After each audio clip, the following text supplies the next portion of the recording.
يا هذا دكاننا والله ما كان هيك. يا الله هذا ما هو والله ما هو. تكسير اسعار هون اليوم عندهم. هاي يا محمد. اهلا وسهلا.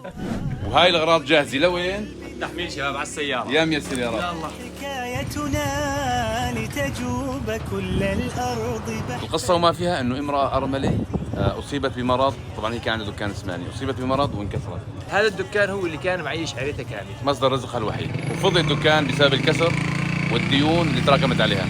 وهلا بهمة اهل الخير راح نعبي لها المحل ان شاء الله، خليكم معنا. إن تنفقوا من خيركم زادت ودامت نعمة رويت بنهر عطاء. بدأنا بعمليات التنظيف.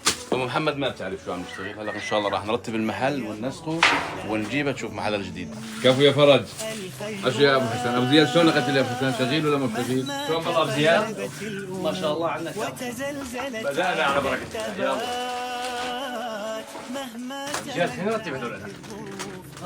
خلاص. بدنا هاي السنة.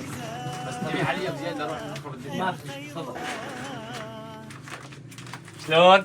ذهب حبيب حسن. عطي الفران خبزه ولو اكل نصه. يلا اعطيه ابو حسن، اعطيه الله يرضى عليك، زياد متاخرين. يرحم ابوك تعرفه. عندك متي؟ كل شيء بدك اياه. مش خالد والله متي؟ ما بعرف. ايش قاعد هونك عم تسوي خالد؟ شلون؟ فرجيهم. هاي شباب جاي الامور كلها جاهزين، طلع علينا بس نصير صاحبة الرزق بقى تجي. نصير الاخت محمد تجي. والله ما شاء الله. الله يجزيك الخير اللي قمت بهالعمل المبارك، الله يكتب اجرك. يا هذا دكاننا والله ما كان هيك. فوتي شوفي. هذا ما دكاننا هذا غيره. يا الله هذا ما هو والله ما هو. ما شاء الله. الله يجزيكم الخير. عمكانك عمكانك. الله يجزيكم الخير ويعطيكم العافية ويكتب. والله ما نعرف ايش بدق. من الفرحة ام محمد. والله طبقت السنة ابوها توفى. يعني لا قالت كلمة بابا ولا قالت ولا حياتها لا حدا ولا. الله يجمعك فيه بالجنة ان شاء الله يا حبيبي.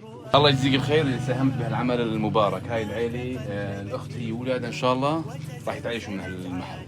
شباب دكان ام محمد معروف. بتجوا كلكم تشتروا من عندها بدكم تساعدوها. ايوه بده يساعدها بيجي بيشتري من عندها. او شارتكم شباب تكسير اسعار هون اليوم عندهم. هاي يا محمد. اهلا وسهلا. والله غير شكل. والله انا ما بتوقع انه عم بطول. ما توقعت تعبي ابدا. لا والله. يعني ايش بدي اقول اللي معبينها والله.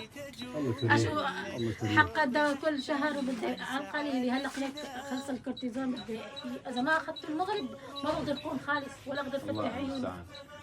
الله يشفيك ويعافيك. من سبيل كالعطاء يسد حاجتنا.